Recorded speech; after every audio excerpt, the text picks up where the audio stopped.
everybody, hello and welcome back to our channel Info Island. So guys, आज यानी कि 11 जून 2024 आज आपका बिहार स्टेट का जो 2024 का पेपर 2 होना था वो शुरू हो चुका है, वो कंडक्ट कराया जा चुका है, जिसमें आपका जो पेपर 1 है फर्स्ट शिफ्ट का वो हो चुका है।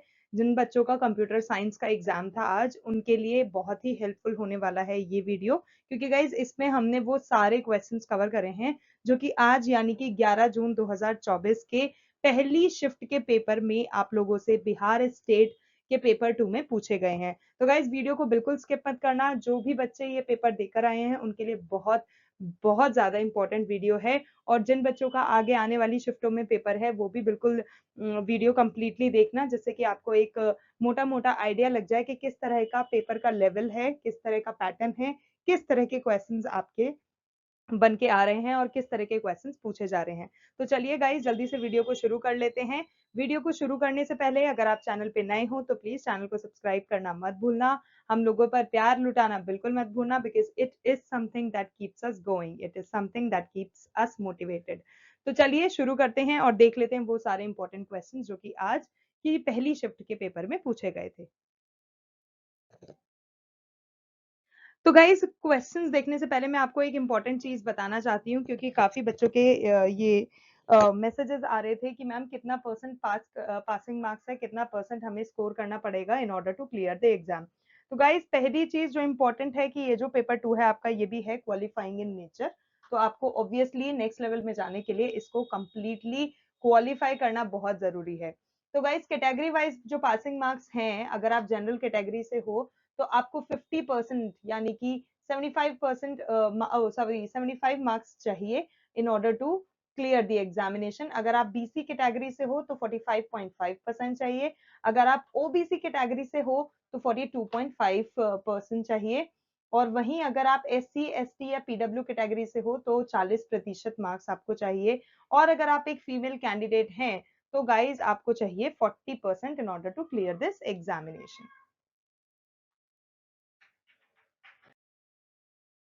अब गाइज पेपर की बात कर लें तो गाइज जो पेपर था वो इजी टू मॉडरेट लेवल का था, मतलब अगर आप डिफिकल्टी लेवल की बात करोगे तो एग्जामिनेशन एज पर स्टूडेंट्स जिनका भी हमने रिव्यू लिया है, एज पर देम जो डिफिकल्टी लेवल है वो डिफिकल्ट आप नहीं कह सकते, it is not difficult, it is somewhere around easy to moderate की जो कैटेगरी होती है उसमें बच्चों ने इस आज के पेपर को डाला है। तो आप एक्सपेक्ट कर सकते हैं कि हाँ इतना ज्यादा टफ आपका पेपर नहीं रहने वाला है।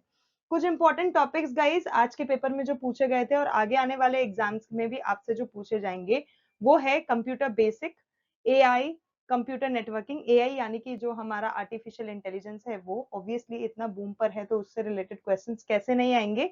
सो AI, computer networking, DBMS, data structure, multimedia, programming, security, digital electronics, digital algebra. और इसके बाद गाइज एक इंपॉर्टेंट चीज, जो लास्ट 6 महीने के करंट अफेयर्स है, ये अच्छे से घोंट के पी लेना, क्योंकि करंट अफेयर्स में से अगर कुछ पूछा जाएगा तो वो इन्हीं में से आएगा, इसके अलावा कहीं से नहीं आने वाला है। और एक और इम्पॉर्टेंट चीज गाइज जो देखी गई है, जो प्रीवियस ईयर के जो क्वेश्चन पेपर है ना, जो चारों सेट से, उनमें से क्वेश्चंस बहुत ज्यादा रिपीट हुए हैं, तो आप प्लीज प्रीवियस ईयर के क्वेश्चन पेपर भी जरूर से देख लेना। तो चलिए अब स्टार्ट करते हैं क्वेश्चंस। तो गाइस पहला इंपॉर्टेंट क्वेश्चन आया था माइक्रो टीचिंग से, कि जो माइक्रो टीचिंग जो होती है आजकल बहुत ज्यादा ट्रेंड में है, तो माइक्रो टीचिंग बेसिकली होती क्या है, इसका आविष्कार किसने किया था, ये आपसे पूछा गया था। तो गाइज माइक्रो टीचिंग का आविष्कार जो है वो ड्वाइट डब्ल्यू एलन ने करा था। और माइक्रो टीचिंग जो होती है वो बेसिकली एक ऐसा टीचिंग प्रोसेस है जिसमें जो टीचर होता है, टीचर ट्रेनिंग और जो फैकल्टी डेवलपमेंट होती है, ये एक ऐसी टेक्निक है जहाँ पे जो टीचर होता है ना, वो अपने जो रिव्यूज होते हैं ना उसको एक रिकॉर्डिंग में रख लेता है अपने टीचिंग सेशन के लिए, in order to get constructive feedback from अपने जो भी स्टूडेंट्स होते हैं उनसे, about what he has worked upon and what improvements वो उसमें अपनी टीचिंग टेक्निक में लेकर आ सकता है। तो ये काफी ज्यादा गाइज एक अच्छा प्रोसेस है टीचिंग का, जिसमें स्टूडेंट्स और टीचर दोनों का डेवलपमेंट होता है, तो इसको हम माइक्रो टीचिंग कहते हैं। बात करें इसके इन्वेंशन की तो गाइज 1963 में स्टैनफोर्ड यूनिवर्सिटी में ड्वाइट डब्ल्यू एलन द्वारा इसे इन्वेंट किया गया था, और उसके बाद से ही काफी एजुकेटर्स ऐसे हैं जो कि अपनी फॉर्म ऑफ एजुकेशन में इसको लेकर आ चुके हैं। नेक्स्ट क्वेश्चन पूछा गया था आपसे IoT guys full form please अच्छे से पढ़ लेना, कंप्यूटर एब्रीविएशन जितनी होती है ना अच्छे से रट लेना, क्योंकि आज के पेपर में जो फुल फॉर्म थी ना वो भर भर के पूछी गई थी। अगर आपको समझ में नहीं आ रहा कहाँ से क्या देखना है तो कंप्यूटर एब्रीविएशन का हमारे चैनल पे वीडियो अवेलेबल है, मैं आई बटन में आपको शेयर कर दूंगी, डिस्क्रिप्शन में उसका लिंक दे दूंगी, तो वो बहुत इंपॉर्टेंट है, देख लेना। और सारी जितनी भी एब्रीविएशन है हमने प्रोवाइड कराई है वो सारी इंपॉर्टेंट है, तो सब याद कर लेना। ओके, बात करें आईओटी की तो it is internet of things. अगला, माइक्रो टीचिंग में बच्चों को किस तरह से सिखाया जाता है, जैसे मैंने अभी आपको बताया, इस पर्टिकुलर प्रक्रिया में जो शिक्षक होता है वो अपने पाठों की रिकॉर्डिंग देखते हैं और अपने जो साथी होते हैं, अपने जो स्टूडेंट्स यानी कि छात्र होते हैं, उनसे प्रतिक्रिया प्राप्त करते हैं।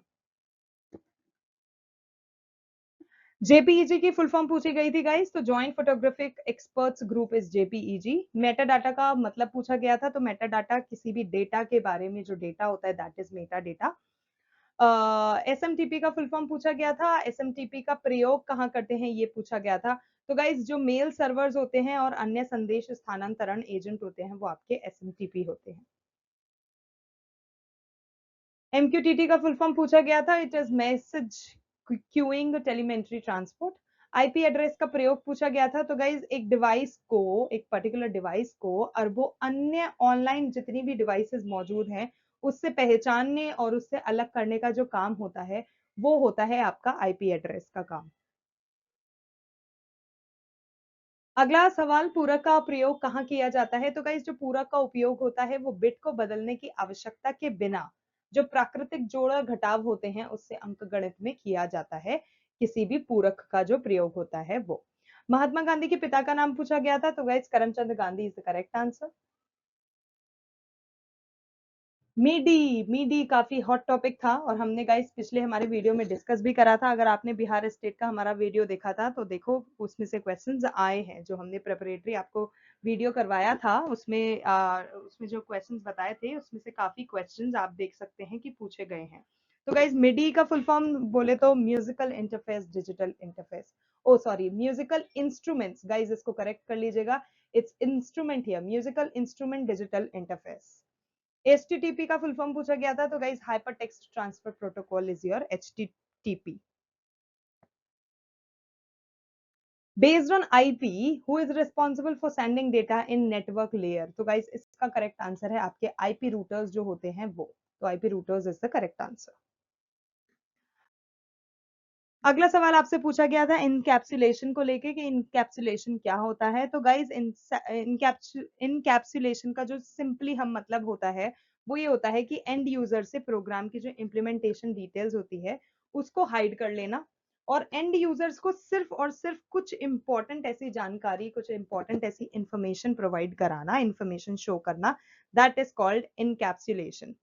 इनकैप्सुलेशन के द्वारा ही डेटा को एक्सटर्नल एक्सेस से भी प्रोटेक्ट किया जाता है, जिसमें क्लास प्रॉपर्टीज को प्राइवेटली डिफाइन करते हैं और पब्लिक मेथड्स के थ्रू उन पर्टिकुलर प्रॉपर्टीज को अपडेट या फिर मॉडिफाई करते हैं। तो this particular process is called encapsulation और ये आपसे पूछा गया था। गाइस के मैप सिंप्लीफिकेशन से क्वेश्चन आया था जिसमें आपका ये पर्टिकुलर इक्वेशन गिवन थी, फिर आपको 4 वेरिएबल के थ्रू इसका आंसर निकालना था। एक और क्वेश्चन जो पूछा गया था जिसमें ए की वैल्यू आपको 00110 गिवन थी, बी की वैल्यू 11001 गिवन थी, आपको ए और बी दोनों ढूंढना था या फिर नॉट ए नॉट बी ढूंढना था। सो गाइज दैट्स इट, ये थे वो सारे इंपॉर्टेंट क्वेश्चन जो कि आज यानी कि बिहार स्टेट के आपके पेपर 2 जो कि कंडक्ट कराया जा चुका है उसमें पूछे गए थे। आई होप आपको वीडियो पसंद आया, इंफॉर्मेटिव लगा, सारे क्वेश्चंस अगर आपके मैच कर लिए हैं तो प्लीज वीडियो में अगर कुछ स्किप हो गया तो हमें कमेंट सेक्शन में जरूर लिख के बताइए। वीडियो पसंद आया then don't forget to like share and subscribe to our channel info island, because हम इस तरह के इंफॉर्मेटिव वीडियोस हमारे चैनल पर डेली लाते रहते हैं। So guys, thank you so much for your time and we will see you in our next video.